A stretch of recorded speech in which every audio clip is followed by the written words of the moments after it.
지난 11장에서 예수님께서 죽었던 나사로를 살리셨습니다. 분명히 나사로는 죽은 지 나흘이나 되었습니다.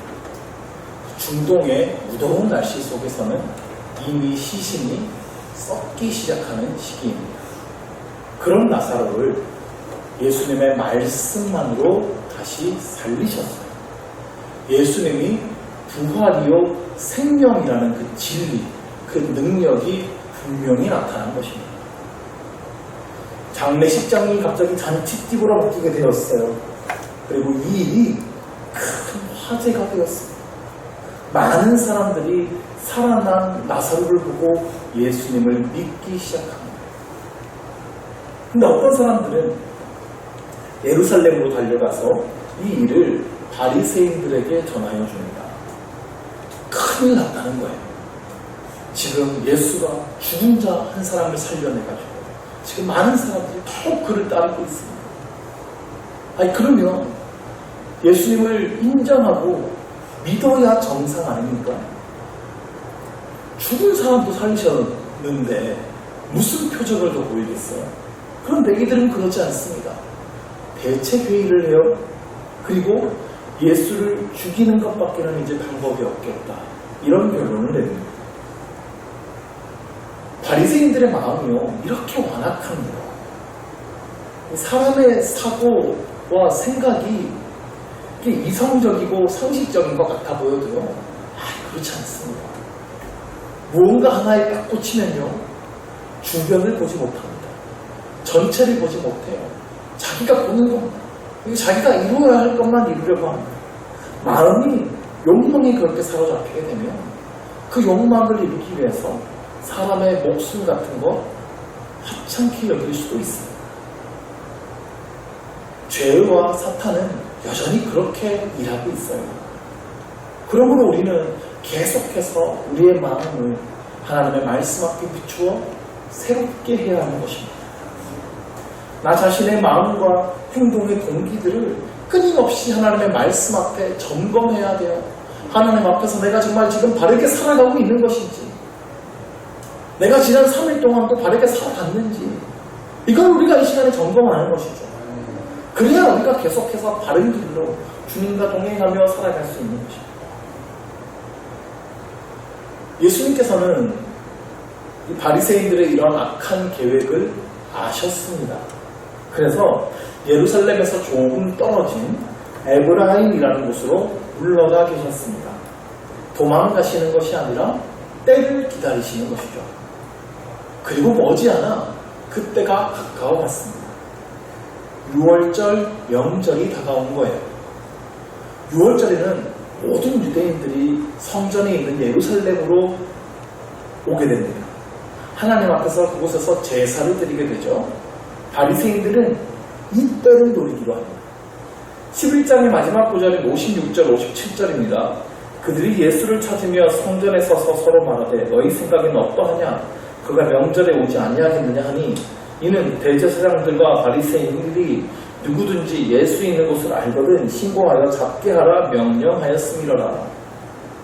사람들이 6월절 명절이 다가오자 예수님을 찾고 있죠. 대제사장과 바리새인들은 사실상 현상 수배를 걸어놨습니다. 예수 있는 곳을 알거든 신고하라는 거예요.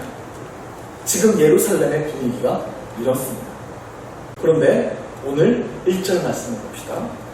6월절 엿새 전에 예수께서 베다니에 이르시니 이곳은 예수께서 죽은 자 가운데서 살리신 나사로가 있는 곳이다. 6월절 엿새 전입니다.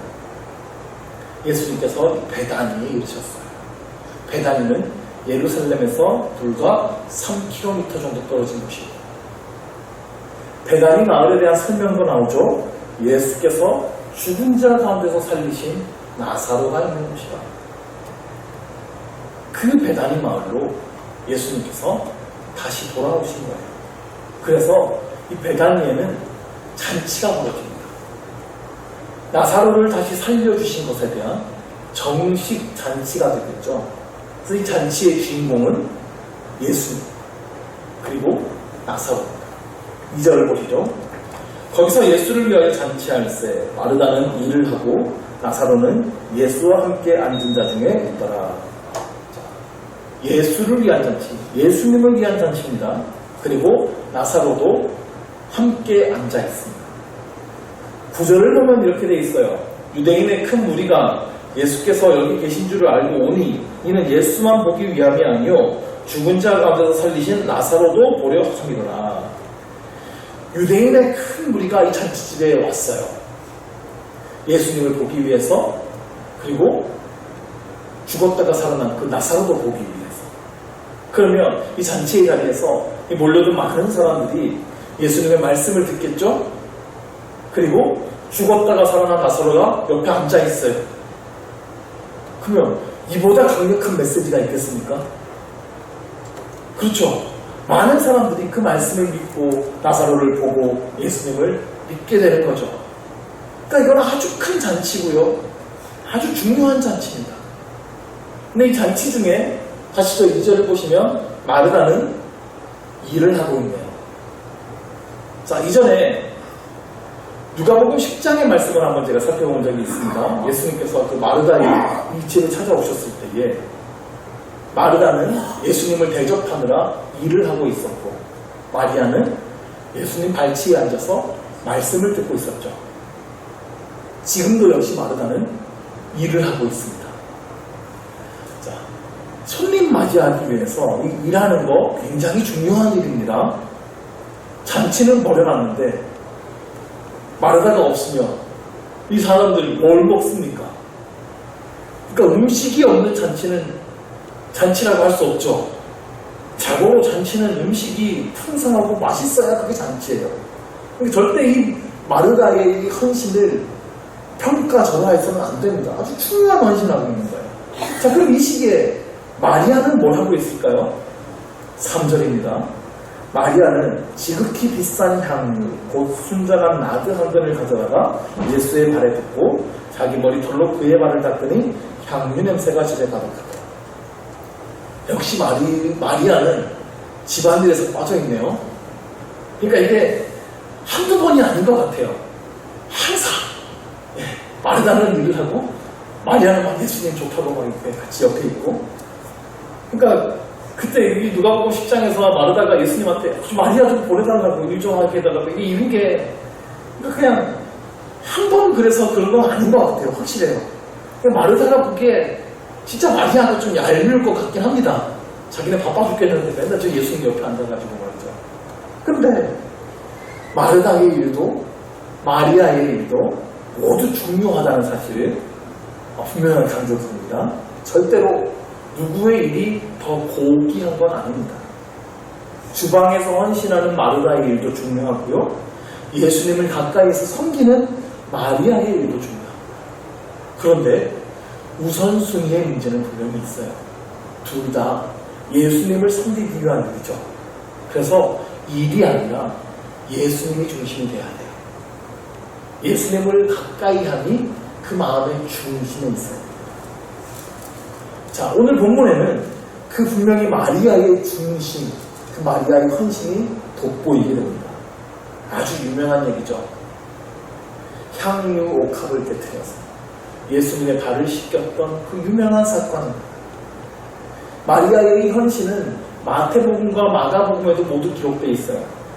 그리고 이 일을 복음이 전파되는 곳마다 다 기억하게 하라고 예수님께서 말씀하셨어요.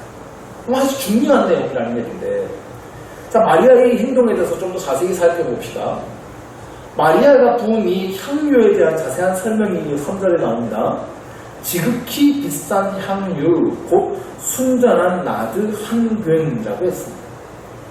인도에서 나는 나드나무라는 게 있대요. 나드나무가 있는데 이 나드나무의 뿌리와 이삭에서 추출한 그 기름 같은 형태의 향수입니다. 그래서 이게 이 표현처럼 지극히 비쌉니다. 이게 얼마 정도 하는지, 이 나드의 한 근, 이게 무게인데 이 한 근에 얼마인지 가룟 유다가 아주 친절하게 알려줬어요. 5절 말씀에 보면 이 향유를 어찌하여 300데나리온에 팔아 가난한 자들에게 주지 아니하느냐 하니 이 향유는 300데나리온입니다. 당시에 남자 노동자의 일용직 노동자의 하루 일당이 한 데나리온입니다. 자, 그러면 300데나리온이면 1년 내내 일해야 벌 수 있는 돈이네요. 그렇죠? 안식일 빼고 뭐 명절 빼고 이러면 1년 내내 일해야 되는 돈입니다. 자, 그럼 간단하게 300일치 일당인데 하루 일당을 10만 원으로만 계산해도 3천만 원이에요. 향수 한 병이 3천만 원이에요. 이런 향수 있으세요? 저 못 봤어요. 자, 그러면 이 마리아 마르다 이 집안이 그렇게 잘 사는 집안은 아닐 텐데 어디서 이 향수가 났는가? 아마도 부모님으로부터 물려받은 향수가 아닐까? 이렇게 생각해 볼 수 있어요. 지난번에 말씀드렸듯이 마리아의 가정은 아마도 부모님이 계시지 않는 가정 같아요. 그러면 이 향수는 부모님의 유품일 것이고 더 귀중한 것이네요. 여인에게 가장 특별한 날에 이 향수를 사용하려고 고이 간직해뒀을 겁니다. 아마도 이걸 사용하는 그날은 자기 결혼식이 되겠죠. 그런데 이 귀한 향수를 이날 예수님의 발에 전부 부어드린 거예요. 당시 이스라엘 사람들은요, 샌들 같은 그런 신발을 신고 다녔습니다. 끈으로 된 샌들이에요. 그럼 도로는 당연히 비포장도로죠. 그러니까 밖에서 하루 종일 돌아다니다 보면 그 흙먼지가 발에 잔뜩 묻어요. 온몸에도 물론 묻겠죠. 그래서 저녁에 이제 집안에 들어와가지고 식사를 하려면 먼저 손부터 씻어야 되죠. 그래서 입구에는 항상 손 씻는 물을 담아놓은 항아리가 있습니다. 거기서 각자 손을 씻고 들어옵니다. 그리고 이스라엘 사람들은 비스듬하게 누워서 식사를 합니다. 우리 잘 아는 그 예수님의 최후의 만찬 사진 보면 길쭉한 테이블에 각자 의자를 놓고 이렇게 앉아가지고 식사를 하고 있잖아요. 그게 화가가 이스라엘 문화를 잘 몰라서 그렇게 그린 겁니다. 그게 서양식 문화예요. 이스라엘 사람들은 낮은 탁자에 앉는 것도 아니고 비스듬하게 누워서 식사를 합니다. 자, 그러면 발이 한쪽으로 이렇게 나오게 되겠죠. 누우니까. 그러면 그 집안에 귀한 손님이 오면요, 종이 와서 그의 발을 닦습니다. 종이 없으면 가장 지위가 낮은 사람이 그 가장 높은 사람의 발을 닦아줍니다. 그래서 발을 닦는다고 하는 것은 손님을 가장 존귀하게 대접하는 그런 행동이고요. 그분에 대한 사랑과 존경을 표현하는 행위예요. 사실 남의 발 닦아준다는 거 그렇게 쉬운 일 아니잖아요. 냄새나고 더럽고. 근데 마리아가 지금 그 일을 하는 거예요. 예수님의 발을 정성껏 닦아드립니다. 그런데 물로 닦는 게 아니라 지금 이 값비싼 향유를 거기다가 부어가지고 그걸로 닦는 거예요. 그리고 심지어는 수건으로 닦는 게 아니죠. 자신의 머리털로 예수님의 발을 닦습니다. 여인에게 이 머리카락은요, 가장 고귀한 부분입니다. 그러니까 마리아는 지금 스스로 종의 자리로 내려가서 자신의 가장 값비싸고 귀중한 그 향유를 다 부어서 자기 몸의 가장 고귀한 부위인 머리카락으로 예수님의 발을 정성껏 닦고 있는 거예요. 예수님에 대한 가장 큰 사랑과 존경을 표현한 것이죠. 그런데 사람들이 이 마리아의 행동을 보고 기겁을 했어요. 기겁 안 하겠습니까? 저게 얼마짜리인데? 특히 가룟 유다가 기겁을 하죠. 이거 300데나리온짜리인데 지금 이걸 이렇게 낭비하냐는 거예요. 차라리 이걸 팔아서 300데나리온으로 가난한 사람들을 도왔으면 얼마나 좋았겠냐 이거예요. 가룟 유다의 말이 사실 맞는 말 같죠. 3,000원 이걸로 가난한 사람을 도우면 얼마나 많은 사람을 도울 수 있었겠냐 하는 건데, 근데 가룟유다 이 소문내에 대해서 성경은 분명히 기록합니다. 6절이죠. 이렇게 말하면 가난한 자들을 생각함이 아니요 그는 도둑이라 돈꾀를 맞고 거기 넣는 것을 훔쳐가며. 가룟유다는 도둑이라는 겁니다. 그가 재정을 맡아서 관리했던 것 같아요. 근데 그가 정직하게 관리하지 않은 거죠. 아마 감사가 없었나 봐요. 장부도 없고요. 그냥 알아서 예수님께 헌신하면 그걸 가지고 이제 뭐 쓰고 하는 건데, 그걸 일정 금액들을 계속 자기 주머니로 챙기고 있었다는 겁니다. 돈의 노예가 된 것이죠. 가룟유다는 결국 예수님도 그 돈을 받고 팔아넘기지 않습니까? 대제사장에게 은 30을 받고 예수님을 팔아넘겼어요. 은 30을 이 아까 나온 그 데나리온으로 환산하면 120데나리온. 120일치 일당이니까 작은 돈은 아니에요. 꽤 큰 돈이긴 합니다. 그러나 가룟유다는 결국 그 물질에 자기 마음을 빼앗기고 있었던 거예요. 그에 반해 마리아는 어떻게 이 값비싸고 귀한 향유를 예수님께 전부 부어드릴 수 있었을까요? 그것은 예수님께 마음이 사로잡혔기 때문이죠. 예수님을 그만큼 사랑했기 때문입니다. 자신의 가장 귀중한 날 그 결혼식을 준비해 아껴두었던 그 향유, 그 가장 중요하고 값비싼 향유라고 예수님께서 나에게 베풀어 주신 그 은혜, 예수님에 대한 사랑의 마음과는 비교할 수 없었던 거예요. 정말로 사랑하면 그렇지 않습니까? 정말 사랑하면 그에게 값비싼 선물 사줬다고 돈이 아깝습니까? 아, 너 저게 돈이 얼만데? 저거 사줄 돈이면 밥이 몇 끼인데 막 이럽니까? 그럼 사랑하지 않는 거죠. 사랑은 원래 계산을 초월하는 거예요. 사랑은 상식을 초월하는 겁니다. 돈도 시간도 정성도 그 무엇을 다 드려도 낭비라고 생각하지 않는 게 사랑이에요. 세상에 가장 중요한 것도 다 포기하게 만드는 것이 사랑의 힘이지 않습니까? 하나님께서 우리를 그렇게 사랑하셨습니다. 피조물에 불과한 이 인간을 위해서 어떻게 독생자 예수님을 죽이실 수가 있어요? 다시 죽이고 만들면 그만이죠. 그깟 피조물요. 지난 주일에 살펴봤지만 삼위일체 하나님은 완전히 연합된 존재입니다. 그러므로 예수님께서 십자가에 못 박히셨다는 것은 하나님이 곧 자기 자신을 못 박으신 겁니다. 하나님은 우리를 사랑하셔서 우리에게 전부를 주신 거예요. 자기 생명을 주신 겁니다. 향수야, 아무리 비싸도 다시 살 수 있죠. 돈 많이 벌게 되면 다시 살 수 있잖아요. 그런데 목숨은 잃으면 끝입니다. 아무리 값비싼 물건이라도 목숨보다 중요하진 않습니다.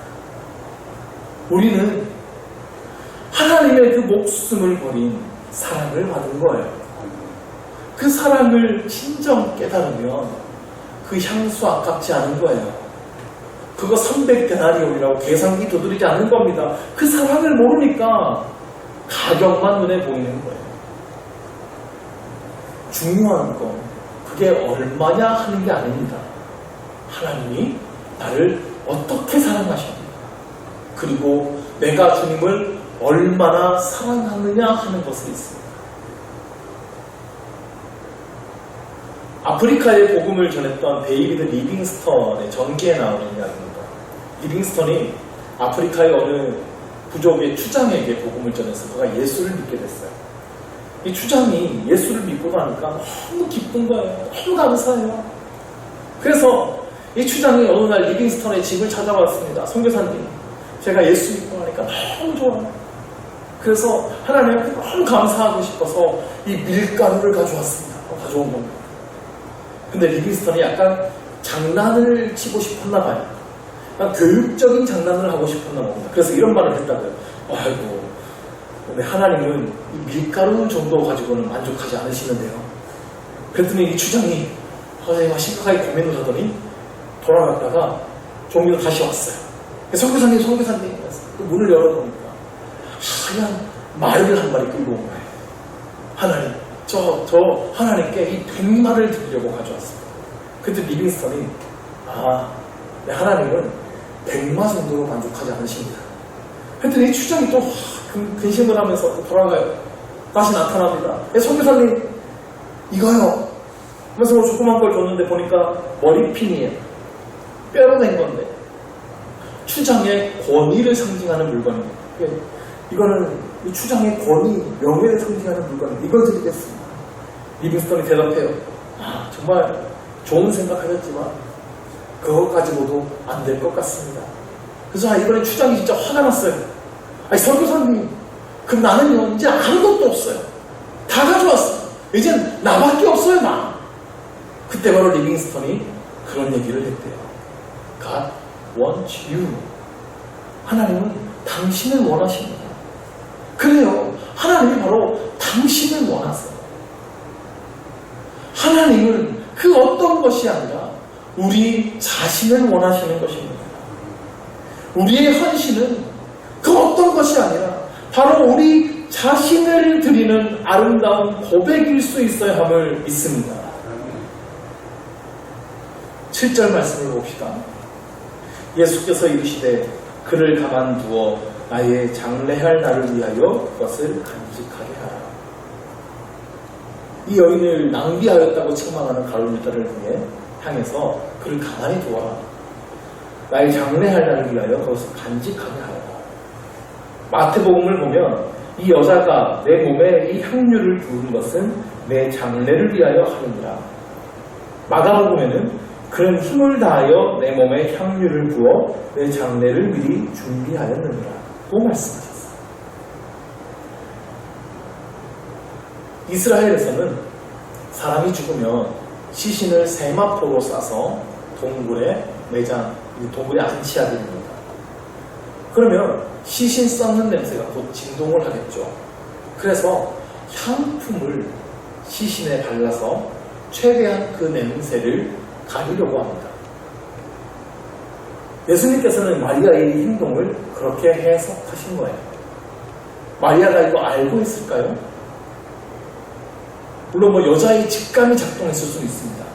놀라운 직감 같은 거 있잖아요. 근데 아마 몰랐을 거예요. 그러나 이 일이 성령의 감동으로 된 일은 분명합니다.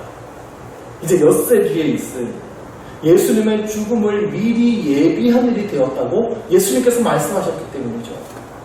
분명 성령께서 마리아의 마음에 진한 감동을 주셨을 거예요. 이 향유를 부어 예수님의 발을 씻기라고. 그 의미는 다 알지 못하지만 예수님에 대한 뜨거운 사랑을, 그 감동에 순종하는 것입니다. 예수님께서는 이제 곧 예루살렘으로 돌아가시게 돼요. 그리고 십자가에서 죽으시게 됩니다. 그러므로 마리아에게 이 날은 예수님께 향유를 불어드릴 수 있는 마지막 날이었습니다. 마리아는 그 기회를 놓치지 않은 것입니다. 하나님의 때가 있습니다. 내가 헌신해야 할 때가 있습니다. 나의 헌신이 필요한 바로 그 때가 있어요. 그때 성령께서 분명히 여러분에게 감동을 주십니다. 그러면 그때 순종해야 되는 거예요. 마리아가 이때 고민했다면 예수님 우리 집에 좀 자주 오시는데 내가 충분히 좀 생각 좀 해보고 하나님 내가 좀 기도 좀 해볼게요 하고 충분히 마음의 정리를 하고 이 아까운 거 어떻게 드리나 하는 그 마음들 충분히 정리하고 마음의 준비가 되면 그때 할게요. 그랬다가 예수님 죽으시고 부활하시고 승천하시고 이게 없는 거예요. 우리에게 항상 기회가 있는 건 아니더라고요. 봉사할 수 있을 때 봉사해야 되고 헌신할 수 있을 때 헌신해야 합니다. 복음을 전할 수 있을 때 입을 열어 복음을 전해야 하는 것입니다. 아니면 그 기회가 지나가는 거예요. 성령께서 나에게 감동을 주시는 그때가 바로 하나님의 때라는 것을 믿으시기 바랍니다. 오늘 말씀을 우리 마음에 깊이 비추어 볼 수 있기를 원합니다. 내 안에는 하나님의 사랑이 가득 채워져 있는가? 내가 정말 그 주님을 사랑한다면 나를 위해 생명을 버리신 그 하나님의 사랑 앞에 나의 사랑의 표현은 무엇이 될 것인가? 예수님께서 여러분을 부르실 때에 기쁨으로 그 부르심에 즉시 헌신하는 우리 모두가 될 수 있기를 주의 이름으로 축원합니다.